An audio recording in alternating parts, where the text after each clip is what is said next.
Aujourd'hui, on se retrouve pour la présentation de l'Audi A1. Tout simplement la dernière qui est sortie, qui n'a plus rien à voir avec les anciennes, qui étaient donc en 3 portes. Bon, il y en avait aussi en 5 portes comme celle-là, mais elles étaient quand même beaucoup plus petites. Donc en gros, cette A1, c'est vraiment la sœur jumelle des Polo, Seat Ibiza, Skoda Fabia, vraiment. Pour moi, c'est exactement les mêmes voitures, c'est juste que celle-là est badgée Audi, l'autre est badgée Skoda. Bon, il n'y a pas que ça, vous verrez, c'est quand même une Audi sur certains points. Et donc voilà, aujourd'hui je vais vous la présenter. En tout cas, bonjour à tous et à toutes, désolé, j'ai pas commencé par là. Un petit bonjour, ça fait pas de mal et c'est gratuit. Donc pour cette présentation, moi je voulais commencer par vous présenter l'extérieur, puis ensuite on ira faire un petit tour à l'intérieur. Donc déjà là, comme vous pouvez le voir au niveau de la couleur, c'est une couleur qui est très très rare. Enfin, moi en tout cas c'est la première fois que j'en ai vu une de cette couleur. Là j'essaye de vous montrer. C'est un espèce de vert qui vire au bleu, c'est assez original. Après voilà, là on n'est pas du tout sur une S-Line, on n'est pas non plus sur une finition d'entrée de gamme, enfin c'est une finition d'entrée de gamme mais bien équipée. Donc déjà là comme vous pouvez le voir, il y a les feux LED à l'avant. Moi j'en ai possédé une, ça a été ça a été ma seconde voiture, la première bonne voiture que j'ai achetée. La première c'était une Polo mais de 2014 avec 60 chevaux, c'était vraiment une catastrophe. Donc voilà, là celle que j'avais en tout cas, j'avais pas ces feux LED là, ceux-là je les trouve vraiment très stylés. Moi j'avais des feux halogènes, attendez je vais essayer avec la clé de voir pour vous montrer en fait comment ça rend au niveau des feux. Mais par contre là j'ai pas la clé sur moi, je vais aller la chercher. Voilà, j'ai trouvé la clé. D'ailleurs là si vous regardez, c'est exactement la même clé qu'une Golf 7, qu'une Polo, qu'une Seat Ibiza, enfin que c'est les clés de chez Volkswagen. La seule différence en fait c'est que là ils ont ce petit patch là, ils ont collé le patch Audi, sinon ils vous mettent le patch Volkswagen ou le patch Skoda. En tout cas je suis toujours désolé pour le vent, je sais que ça s'entend au micro mais bon j'ai prévu d'investir dans un micro, ça devrait pas tarder. Donc voilà, là vous pouvez le voir, les feux LED près de nuit, ça rend vraiment super bien. Et en soi ça se voit quand même, ça fait quand même beaucoup plus moderne que les feux halogènes que j'avais. Mais sinon en soi elle est quand même beaucoup plus musclée que l'ancienne A1. Je trouve que l'ancienne A1 en fait c'était vraiment plus une voiture de femme, une voiture beaucoup plus mignonne que celle-là.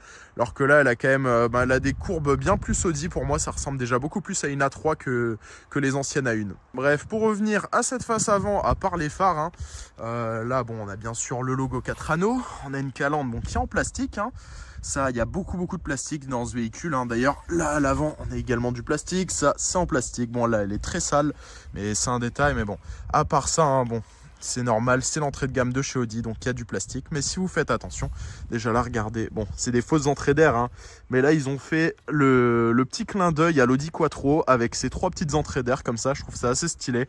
Après, il existe aussi un modèle City Carver City Carver. Bref, en gros, c'est la version limite un peu SUV, donc c'est la même mais en surélevé. Et il me semble que les entrées d'air sont un peu différentes. D'ailleurs, comme la calandre. Enfin, c'est des petits détails. Mais bon, voilà, comme ça, là, vous avez vu la face avant. Après, j'aurais bien voulu vous présenter une S-Line, mais bon, là, j'avais pas ça en stock. J'ai pu vous présenter celle-là. Déjà, c'est très cool. Donc, la S-Line, c'est un peu plus énervé. Il y a des petits détails aussi qui changent. Mais bon, soit ça reste globalement le même véhicule. Après, là, sur ce modèle, on a ces jantes alu qui sont, si je dis pas de conneries, en 16 pouces. Ah non, en 15 pouces. Bon, là, elles sont dégueulasses, mais ça reste des jantes alu Audi, rien d'extraordinaire. Sinon, là, il y a un petit rappel de clignotant sur le rétro. Après, si vous faites attention, du coup, aux détails, là, on a donc cette partie-là qui est en noir brillant. Ça, c'est cool. Là, à l'arrière, ils ont fait l'effort de nous mettre aussi cette partie-là. Par contre, ça, c'est un peu décevant. En fait, le contour de fenêtre, là, on voit qu'on n'est pas sur une A3. Enfin, ça a été fait comme sur une Seat ou une Polo. Enfin, comme sur une Ibiza, quoi. Donc là clairement c'est en goumis, ça c'est assez dommage, ça aurait été beaucoup plus beau je pense en noir brillant. Après bon, c'est peut-être lié à la finition aussi, je sais pas si sur les S-Line c'est possible. Et là en fait vous avez cette face arrière, donc déjà là, là aussi c'est les feux LED, Enfin ces feux là je les trouve assez stylés là avec le clignotant dynamique. Bon après il y a aussi des A1 avec les autres feux mais qui sont beaucoup plus moches. Mais bon, les 3 quarts que vous verrez en général elles ont ces feux là. Bon après là à l'arrière, ça aussi, toute cette pièce là est en plastique, c'est dommage. Il n'y a pas de, si vous regardez même, il n'y a pas de sortie d'échappement en fait. Pourtant c'est bel et bien un véhicule thermique. Le vrai échappement, si je dis pas de conneries, il se situe juste là vous le voyez. Donc ouais non, c'est bien caché. Après bon, c'est une voiture qui fait pas beaucoup de bruit. Là au niveau de la motorisation, on est sur un 3 cylindres 95 chevaux. Donc ça c'est la 25 TFSI, c'est l'entrée de gamme. Ensuite vous avez la 30 TFSI que c'est 116 chevaux, mais ça reste le même bloc 3 cylindres. Ensuite, il y a un 150, et si je dis pas de conneries, c'est un 180 ou 184, enfin, le plus gros moteur qui existe. Non, je vous dis une connerie, il me semble que c'est un 200 chevaux, je vais aller vérifier ça tout de suite. Donc oui, là je viens d'aller vérifier, au final c'est un 207 chevaux en fait, la version la plus puissante qui est la 40 TFSI. Donc 207 chevaux là-dessus, clairement, vu le poids que ça fait, ça c'est vraiment ultra léger comme voiture, ça fait il me semble 1 tonne, ça fait moins de 1 tonne 2 en tout cas. Bon, en transmission avant, hein, là-dessus, même la version la plus puissante n'existe plus en quattro. Contrairement à avant où il y avait la 1 quattro et la S1 qu'ils avaient fait, là ils ont totalement arrêté. Alors que la S1 en tout cas, c'est incroyable clairement. Il y a les 4 sorties de pot, il y a beaucoup de gens qui faisaient des prépas, ils faisaient des S1, donc ils avaient vraiment une mini voiture, un karting. Et au niveau de la puissance, j'en ai vu à 400-500 chevaux en fait. C'est vraiment un truc incroyable. Si vous regardez là sur YouTube ou sur TikTok, normalement vous devrez trouver les anciennes S1 avec, en fait c'était le même moteur qu'il y avait dans les Golf 7 GTI, c'était vraiment une pépite. Bon, aujourd'hui on va se contenter du 95 chevaux, en plus il se met à pleuvoir. Je suis désolé pour ça, sinon oui, pour revenir à cette face arrière, là on a le logo aux 4 anneaux. Sinon juste au-dessus, parce qu'avant je vous montrais les détails qui étaient en noir brillant comme là. On a également cette partie-là, ainsi que là, sur le toit, cette petite partie. Après, il y a beaucoup d'Ain que j'ai vu qui sont bicolores. Ça s'est beaucoup fait, un peu comme sur les Mini Cooper. Après, c'est bon, c'est cool, hein, bien sûr. Mais là, avec une couleur comme ça, je trouve que elle est plutôt sympa, même si la couleur est assez originale. Après, il y a des gens qui aiment bien, il y a des gens qui aiment moins. Au moins, ça change. Les 3/4 des gens achètent toujours du noir, du gris ou du blanc. Donc, voilà, un petit peu d'originalité. Sinon, au niveau des détails que j'avais peut-être pas vu, là, si vous regardez à l'arrière, après, je pense que sur les plus grosses motorisation, ils ont quand même fait l'effort de nous mettre des étriers quoi, et disque de frein, là on a encore des freins à tambour. Bon, après à l'avant heureusement on va retrouver un disque plaquette. Bon, après c'est sûr, hein, c'est plus économique quoi, hein. Donc qui fasse ça sur les Seat Ibiza, je comprends très bien. Après là sur une Audi A1, je veux dire en général quand on achète du Audi, on peut quand même se payer des disques plaquettes à l'arrière, surtout sur des véhicules de tous les jours, hein. Je parle pas d'un RS3 où ça va coûter une fortune de remplacer tout ça. Bref, du coup à part ça, je voulais quand même vous montrer comment ça se passe dans le compartiment moteur. Là il me semble, ouais, la petite poignée est là, ça c'est assez bien fait. Bon, je suis désolé, hein, le véhicule est assez sale. Là j'ai toujours mis les 2 petits coups pour remonter, ça c'est l'habitude BMW. Et là il me semble normalement il va y avoir une poignée par... Ah ok, ouais, c'est bon, j'ai compris. Bon, ça n'a pas été assez ouvert, hop. C'est un petit peu une galère. D'ailleurs là pareil, hein, il n'y a pas de vérin, c'est là qu'on voit vraiment que la base c'est une Seat Ibiza ou une Polo, enfin c'est la même base, donc il n'y a pas de vérin. Là on a le tout petit bloc 3 cylindres, et sinon sous le capot il n'y a pas grand chose de plus à vous montrer, hein, clairement, hein, c'est 3 cylindres, bon c'est dommage, avant on aurait mis un 4 cylindres sur lequel on aurait pu faire une grosse reprogrammation, tirer des chevaux. Là je pense que ça va être compliqué. Voilà, le capot est fermé. Maintenant, on va aller faire un tour à l'intérieur du véhicule et je vais vous montrer toutes les options, les équipements et tout ce qu'il y a. Bon, là, en plus, ça tombe bien, vu qu'il pleut, je serais bien content de rentrer à l'intérieur. Donc déjà, pour vous montrer, là, au niveau de la portière, bon, là, j'ai la clé. Je peux la ranger dans la poche. Ça, c'est très, très cool. Vous pouvez mettre la clé dans la poche pour fermer le véhicule, hop, et pour l'ouvrir, tout simplement. Maintenant, il ne veut plus s'ouvrir. Ah, voilà. Il suffit de passer la main et ça s'ouvre tout seul. Donc ça, c'est assez cool. C'est une option, bien évidemment. Après, moi, ce que je reproche à cette voiture, contrairement au modèle plus haut de gamme de chez Audi, hein, pour de l'entrée de gamme, quand tu t'appelles Audi, tu peux pas faire ça. Enfin, moi, c'est mon avis. Là, on se croirait vraiment dans une Ibiza ou une Polo. Plastique. Ouais, il y a du plastique absolument partout. La seule partie, c'est ça qui est légèrement rembourré. Mais sinon, voilà, en termes d'assemblage de qualité, c'est du plastique partout. Après, voilà, là, ils ont quand même cette partie-là en piano black qui est assez sympa, avec la petite poignée, là, avec le design. Ça, c'est cool. Là, il y a les petits boutons pour la centralisation. Et sinon, là, il y a les boutons quoi pour les fenêtres. Là, il y a bien sûr des fenêtres à l'arrière qui sont en ouverture électrique. Donc ça, c'est cool. Là, on peut mettre la petite sécurité pour les enfants. Et là, on a ça pour les rétroviseurs. D'ailleurs, regardez, même si c'est de l'entrée de gamme, on a quand même des rétroviseurs chauffants. Comme je vous avais dit, elle est quand même bien équipée. Après, contrairement à certaines finitions où là, en fait, là, on a juste rien. C'est du plastique. Il y a des finitions sur lesquelles, là, en fait, on va retrouver des LED. D'ailleurs, là, vous voyez le Virtual Cockpit et tout le tableau de bord qui est vraiment... Ça, c'est clairement, hein, ça, c'est du Audi. Quand vous voyez le tableau de bord, il est magnifique. Et ça, il a strictement rien à envier au tableau de bord Volkswagen ou Seat. Là, c'est quand même plus poussé et heureusement, hein, parce que sinon, ça vaudrait pas le coup d'acheter ce véhicule. Et du coup, oui, bon, je vais me poser parce que là, il commence vraiment à pleuvoir. Mais en gros, là, en parlant de la signature LED sur les autres, en gros, là, vous avez les LED qui passent là à travers autour des bouches d'aération. Ces grosses bouches d'aération qu'on a une de chaque côté du virtual cockpit. Je trouve ça vraiment assez sportif et en fait, c'est super cool. Là, on a vraiment l'ADN de chez Audi. On a un bel intérieur Audi. Donc, au moins, quand on est en conducteur, ce qu'on voit devant nous, c'est du Audi. Ça, c'est vraiment cool. Bref, comme vous pouvez le voir à ma veste, je suis trempé, mais bon, je me suis bien installé dans le véhicule. C'est quand même mieux au chaud quand là je me prends pas la pluie, mais bon voilà. Donc pour vous montrer, déjà on a superbe volant Audi qui est vraiment sympa. Après c'est dommage qu'il est rond, il y en a avec le méplat, c'est quand même plus stylé. Mais bon voilà, même si c'est un véhicule, on n'a pas les finitions avec les LED et toutes ces choses-là, il est quand même bien équipé parce qu'il y en a où il n'y a pas le bouton View. Et le bouton View, bon c'est du détail, hein, c'est des petites options comme ça. Là aussi on va voir, il y a des sièges chauffants, on a la clim auto, on a le grand écran. Il y en a qui n'ont même pas cet écran-là, donc c'est clairement pas la pire à une que j'ai vue en termes d'équipement et tout ça. Moi je trouve que c'est vraiment très correct, même si c'est pas une S-Line. Déjà regardez, moi dans celle que j'avais pour démarrer, il fallait mettre la clé. Là on va retrouver le petit bouton pour mettre le contact, donc ça c'est assez cool. Là comme vous pouvez le voir, hein, entre l'écran qui est là et l'écran qui est là, vraiment c'est super, ça c'est vraiment super beau. Après le Virtual Cockpit c'est pas le plus grand que j'ai vu, hein, comparé à des voitures comme la TT qu'ils ont sorti il me semble en 2015 où il y a déjà un Virtual Cockpit qui était plus grand que ça avec le GPS et tout ça. Là on n'a pas de GPS, bon après au niveau des commandes regardez c'est vraiment super simple. Là, on a le menu avec toutes les assistances, aide à la conduite, la consommation et toutes ces choses-là. Hein. D'ailleurs, ce petit moteur, l'avantage, c'est qu'il ne consomme pas grand-chose. Là, on consomme moyenne 5 litres 6. Donc, ouais, c'est que dalle. Et je pense qu'il y a même moyen de faire descendre la consommation en dessous. Donc là, voilà, vous avez toutes ces infos-là. Là, on va retrouver le Lane Assist. Le petit bouton pour le Lane Assist, il se situe juste là pour l'activer et le désactiver. Après, ça c'est une option. Personnellement, moi je suis pas du tout fan. Je trouve que c'est assez embêtant parce que la voiture veut toujours corriger la trajectoire et des fois c'est un peu mal foutu. Pour l'avoir testé par exemple sur des routes de campagne qui étaient assez en fait très étroites, il captait pas le côté droit de la route, par contre il captait le milieu.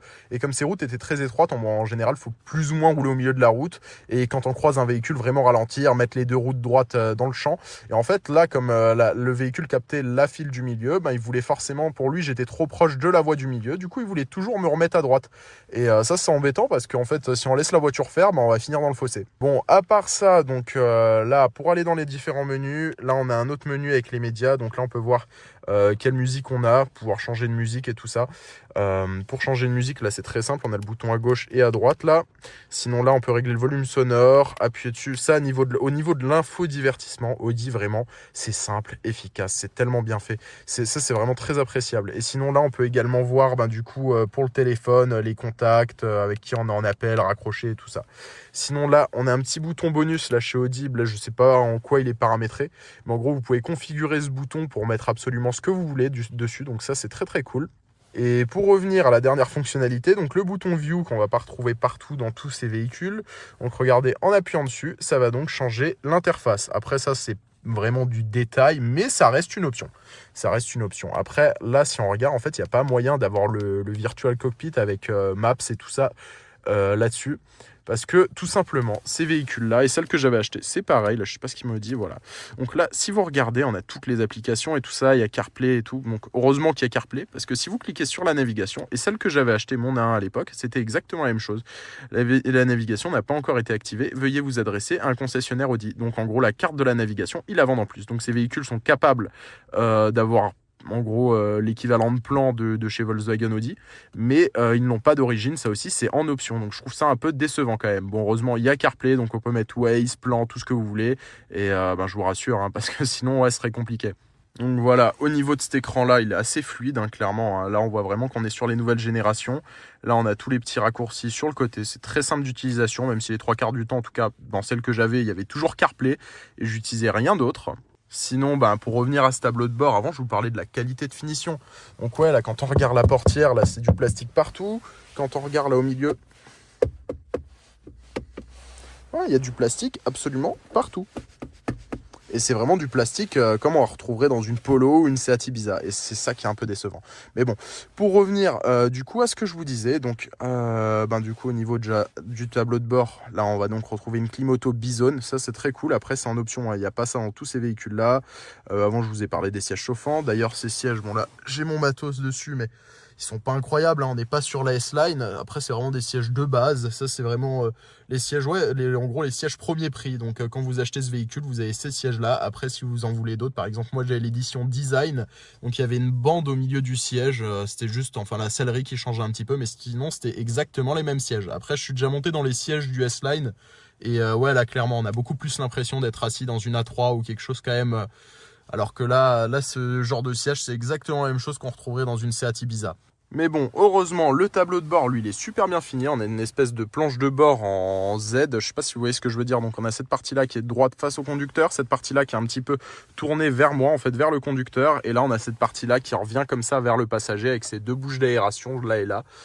Sinon, au niveau là des matériaux, on a un plastique. Je sais pas si vous voyez l'effet comme ça fait. Honnêtement, je trouve ça assez cool. Sur la partie haute, là, en fait, on a du plastique moussé absolument partout. Donc ça, c'est cool. Là, on a du piano black avec l'écran et tout ça. Ça ressort vraiment super bien. Et là, pareil, hein, tout ça, c'est du plastique moussé. Donc ça, c'est quand même cool.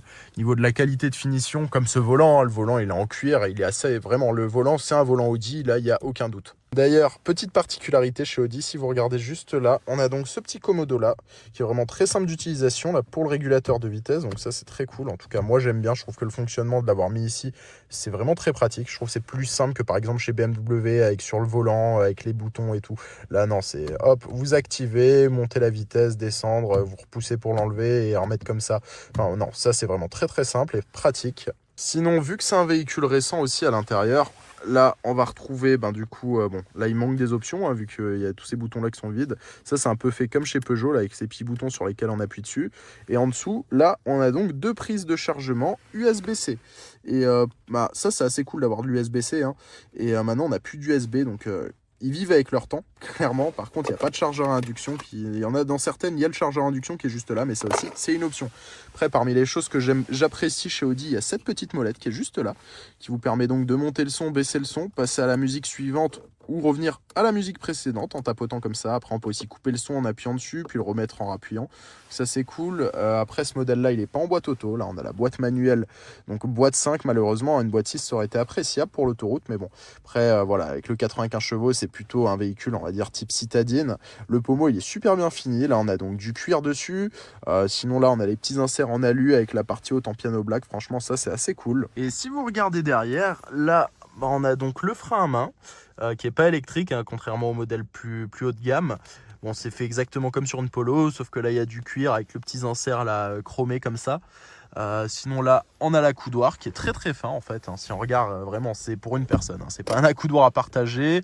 Bon, ce qui est cool, il est réglable aussi bien en longueur qu'en hauteur. Ça, c'est vraiment appréciable de chez Volkswagen parce que Mercedes, BMW, vous pouvez oublier hein, les accoudoirs. À la limite, vous pouvez les avancer et encore, ça s'arrête là. Et si vous regardez là, on a également deux porte-gobelets ainsi que là le petit espace de rangement. Vu qu'on n'est pas sur une finition S-Line, le seuil de toit lui il n'est pas en noir malheureusement. Pour les passagers arrière il n'y a pas de poignée, hein, il n'y a qu'une seule poignée dans le véhicule du coup pour le passager avant. Sinon au niveau du plafonnier, là on va retrouver le petit bouton SOS, sinon il n'y a rien de compliqué, un bouton pour allumer et éteindre la lumière dans le véhicule. Le bouton, ça c'est pour avec les lumières en fonction de si vous ouvrez la porte ou vous la fermez. Et celui-là en cas de problème technique. Maintenant, on va donc passer aux aspects pratiques. Déjà, 5 portes, hein, ça c'est super pratique. Aujourd'hui, ils font plus d'A1 en 3 portes. Donc pour prendre des passagers, c'est assez cool. Bon là, le siège avant est quand même assez avancé, mais si vous regardez quand même, il y a pas mal de place. Hein. Il y a beaucoup plus de place que dans l'ancienne génération. C'est vraiment comparable, du coup, comme je vous ai dit encore pour la 30e fois, à la Polo et à la Seat Ibiza. Bon, les sièges, voilà, hein, vous avez vu la sellerie à l'avant. Je vous fais pas de schéma, à l'arrière aussi, sellerie de base. Il n'y a pas 40 000 options. Là, panneau de porte, comme à l'avant, hein. Plastique absolument partout. Donc ça, c'est un peu décevant. Là, la partie là, elle est même pas rembourrée. Elle est aussi en plastique dur. Sinon, à l'arrière, il n'y a pas de prise de chargement, il n'y a pas de clim à l'arrière. C'est là qu'on voit que c'est une A1 et pas une A3, clairement. Donc voilà, après, ça fait quand même le taf. Hein. Vous pouvez prendre 2 personnes à l'arrière, 2 adultes sans problème. Niveau de la garde au toit, ça portera pas de problème, ça posera aucun problème. Et maintenant, on va donc passer au coffre. Donc là, il s'ouvre comme ceci. Bon, là, il y a quelques affaires. Et là aussi, hein, c'est pas énorme, clairement. C'est pas très grand. Là, vous voyez, hein, c'est vraiment bon pour aller faire les courses et tout ça, ça suffit. Après, pour partir en vacances en famille, ça sera pas le bon véhicule. Mais bon, pour un petit véhicule de ville comme ça, c'est largement suffisant. Maintenant, je voulais juste vous montrer un petit truc qui est assez cool. Bon, là, il y a des choses dans le coffre. Mais si vous regardez là-bas, hop, là, je vais tirer un peu dessus. Et en fait, là, je peux... Super. Bon, attendez. Ouais, je vais vous montrer ça. Donc là, j'enlève le parapluie. Et regardez. Voilà, donc vous pouvez positionner votre coffre comme ceci. Et en fait, là, vous gagnez quand même pas mal d'espace. Là, c'est assez cool. Donc, ça permet de gagner en profondeur. Après, c'est sûr que pour partir en vacances, pour caler une valise, ça peut être pratique si ça bloque à quelques centimètres. Mais bon, pour la vie de tous les jours, il vaut mieux le laisser monter. Comme ça, au moins, il n'y aura pas besoin d'aller chercher trop profond pour récupérer vos affaires. Voilà, je pense avoir fait le tour vis-à-vis des aspects pratiques de la voiture, enfin même intérieur, extérieur. Vous avez compris, j'ai pu vous montrer plus ou moins tout ce que c'est à vous offrir. Après voilà, n'hésitez pas à me donner votre avis sur cette voiture, ce que vous en pensez, honnêtement ça m'intéresse. En tout cas personnellement, hein, j'ai beaucoup critiqué ça, il y a du plastique, nanani nanana. Ça reste une très bonne voiture. Dans tous les cas, clairement. Hein. Et même en parlant de la Polo, la Seat Ibiza, enfin ses cousines, un peu moins premium, mais en attendant, ça reste vraiment des très bons véhicules à rouler tous les jours. Après, le 3 cylindres, je peux pas vous donner de retour sur le long terme. C'est sûr que ce sera pas comme un diesel ou avec un 30D de chez BM, où vous allez faire 300 000 bornes et que vous pouvez encore rouler 200 000 de plus. Mais en tout cas, pour le moment, niveau fiabilité, en tout cas celle que j'ai eue, je l'ai quasiment neuve. J'ai fait plus de 40 000 km avec. J'ai eu aucun souci sur cette voiture. Celle-là, pas celle-là exactement, vous avez compris. Celle-là, je sais que celle-là, ça fait, là, elle a 60 000 km, un truc comme ça. Et clairement, ça roule très bien tous les jours. Après, il faut voir sur le long terme comment ça va vieillir. En tout cas, tous les plastiques, là, je redis encore une fois, j'ai énormément critiqué. L'avantage au moins, c'est que ça se nettoie très facilement. Et même, après, il faut voir dans le temps. Mais moi, c'est sûr quand là, en touche comme ça fait vraiment, oui, ça fait cheap, ça fait vraiment cheap. Mais en soi, je pense que ça va assez bien vieillir. Contrairement à des voitures où vous avez du cuir absolument partout, le cuir il commence à fatiguer, à se craqueler et tout ça. Non, là normalement ça vieillit bien et surtout ça se nettoie très très bien. Bon, maintenant on va passer à ce qui vous intéresse le plus. On va aller faire un essai routier avec. Du coup je vais m'installer, la caméra et puis comme ça je vais pouvoir vous dire ce que j'en pense au volant. Voilà, donc on se retrouve derrière le volant de 7 à 1. Maintenant je vais directement la démarrer et on va aller faire un petit tour avec. Donc pour commencer, il faut appuyer sur l'embrayage, le petit bouton et voilà. Bon, c'est ultra silencieux, c'est un 3 cylindres. Là clairement, hein, on entend que ça fait aucun bruit. Bon, je vais directement mettre la ceinture, ça, la sécurité avant tout, hein, même si on va rouler tranquille parce qu'avec 95 chevaux, en tous les cas, hein, c'est pas le karting. Bon après voilà, cette voiture elle est vraiment ultra légère à conduire. Moi en tout cas de mon souvenir de celle que j'avais, vraiment c'était quand même un peu le karting, on va pas se mentir. Donc déjà là, je passais la première, la boîte de vitesse, première, deuxième, c'est incroyable, elle passe. Mais alors, elle est tellement légère en fait comparée à ma série 1 que je roule tous les jours.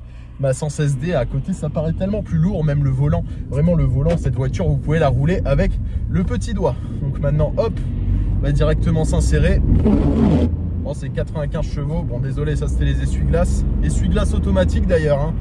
Elle est quand même bien équipée, mais bon, voilà. Donc là, depuis avant, on pousse les rapports et pourtant, bon, c'est pas, faut pas s'attendre à quelque chose de transcendant. J'ai de nouveau désactivé les petites aides à la conduite parce qu'il y en a 40 000 sur cette voiture entre les capteurs Presense, machin truc. Moi, enfin voilà, je fais mon ancien et tout ça. Là, vous allez me dire, pourquoi tu fais trop l'ancien, nanani, nanana. Non, moi, laissez-moi tranquille. Je veux le plaisir de conduire la voiture sans que la voiture m'assiste. Enfin, si vous voyez ce que je veux dire par là. Bon, on va aller faire un petit tour. Je compte pas aller trop loin. Mais bon, voilà, ça suffira largement pour vous parler du ressenti derrière le volant. Mais vraiment, c'est tellement léger, c'est incroyable. Hein, la voiture est vraiment ultra légère. Pour vous dire, clairement, hein, pour faire de la route, regardez. Là, avec le petit doigt, gauche, droite, voilà. Donc là, je pense que vous vous rendez peut-être un peu mieux compte à quel point cette voiture est légère. Et même, enfin légère, à travers la direction, à travers la boîte de vitesse, même les pédales derrière. Je veux dire, dans ma 116D, quand je vais embrayer, enfin, embrayer, débrayer, bref, je vais débrayer, ouais, c'est ça. Hein. On sent qu'il y a quelque chose, que la pédale est dure, clairement. Alors que là, vous mettez votre pied, je vous assure, le pied gauche est beaucoup trop lourd pour l'embrayage. C'est un truc de ouf. Hein. Donc voilà, on accélère, sortie de village. ça suffit largement en fait, 95 chevaux. Hein. Il n'y a rien de sportif, mais pour vous déplacer tous les jours, enfin, même si avant je vous ai dit c'est un véhicule de ville, une citadine, tout ça, là pour la conduire vraiment à la conduite, c'est ultra léger, ça se conduit bien, mais vraiment ça se conduit très bien, la direction est ultra précise, et même l'avantage de ce véhicule, vu qu'elle a un petit gabarit, c'est que ça se gare absolument partout, c'est vraiment passe-partout comme voiture. Bref, on va rétrograder un rapport. Oh, j'en fais un peu trop, hein. J'arrive très bien à rester à l'avant du siège même en accélérant. Sinon au niveau du freinage, vu que c'est léger, même si on n'a pas des freins, on n'a pas de disque plaquette à l'arrière, on a des tambours, ça freine vraiment très bien. Donc je comprends leur choix d'avoir mis des tambours à l'arrière, plus économique, vu que ça freine, il n'y a pas besoin. Bon après c'est sûr, hein, peut-être que sur le circuit, au bout d'un moment ça chauffe et ça galère, mais normalement on achète un 95 chevaux, c'est pas pour aller faire du circuit avec.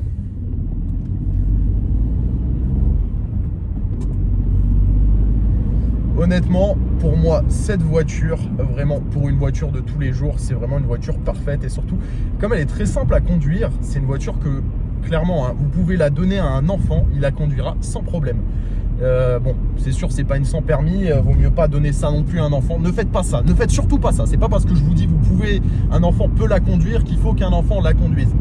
Sinon, au niveau des sièges, au niveau de l'assise, en soi, c'est quand même très confortable comme voiture. Enfin, ouais, je trouve c'est pas bon, c'est sûr que c'est pas une classe S, hein, mais au niveau du confort, même au niveau du bruit à l'intérieur, c'est assez bien insonorisé. Après sur autoroute, faut voir. Moi en pneus hiver, je trouvais ça faisait un peu de bruit. J'avais acheté des pneus hiver de merde quand j'avais la mienne, mais sinon non, c'est bien insonorisé, ça fait le taf. Et il y a quand même moyen de voyager à 2 personnes avec un confort très correct. Enfin ça reste allemand, hein, c'est du Audi. Après en soi, si vous comptez acheter du coup une Polo ou une Seat Ibiza pour la 20e fois que je vous en parle dans cette vidéo, le ressenti à la conduite, ça sera exactement le même. C'est juste un peu moins cher. Après bon, c'est sur le volant, c'est pas un volant Audi, celui-là il est quand même super beau, le volant, même à la prise en main il est très agréable. Mais voilà, donc non, c'est des excellentes voitures, hein, pour des petites voitures, pour, j'allais dire petit budget, mais une A1 aujourd'hui c'est pas si petit budget que ça, parce que je sais qu'une A1 bien équipée en S-Line et tout ça, ça vaut quand même pratiquement 40 000 balles. Je sais pas si vous vous rendez compte, pour une si petite voiture avec autant de plastique dedans, clairement moi 40 000 euros, je vais acheter une occasion, je vais acheter un truc, ouais, voilà quoi, c'est un budget quand même 40 000 euros. Hein.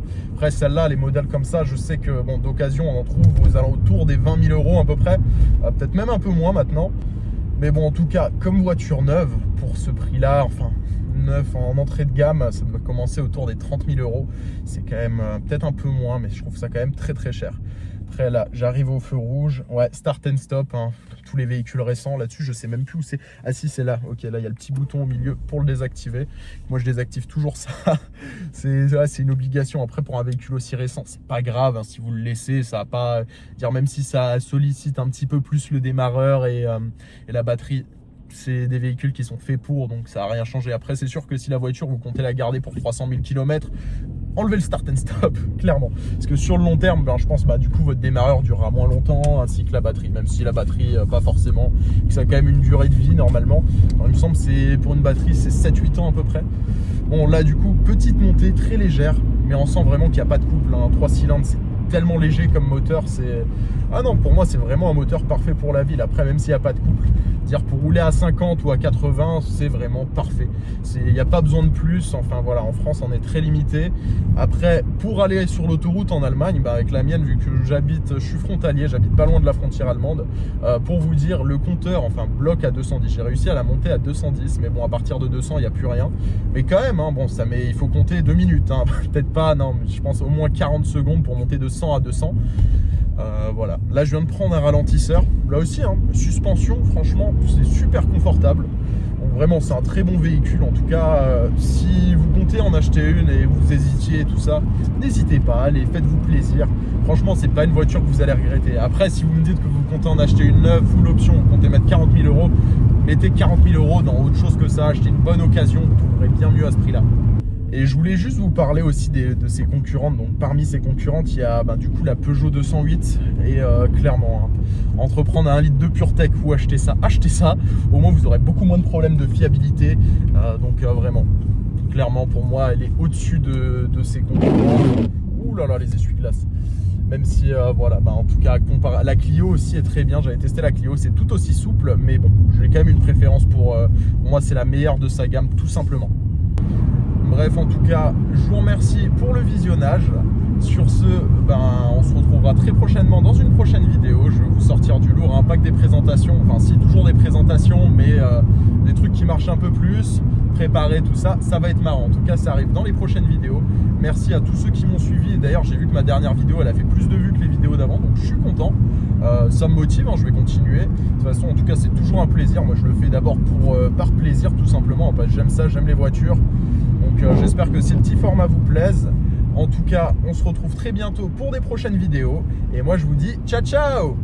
Ah oui, j'allais oublier, je voulais vous dire, si vous souhaitez venir présenter des véhicules, n'hésitez pas. Vous me mettez, j'ai mon petit mail, il est sur YouTube, sur TikTok, sur Facebook. Vous le trouverez, vous m'envoyez un petit mail et si vous voulez venir présenter une voiture, ça sera avec grand plaisir. Et j'espère que vous avez quand même des trucs qui marchent. Si vous voulez m'envoyer en enfer, je me ferai un plaisir de me faire envoyer en enfer avec vous. En tout cas, à très bientôt. Allez, ciao, ciao les gars.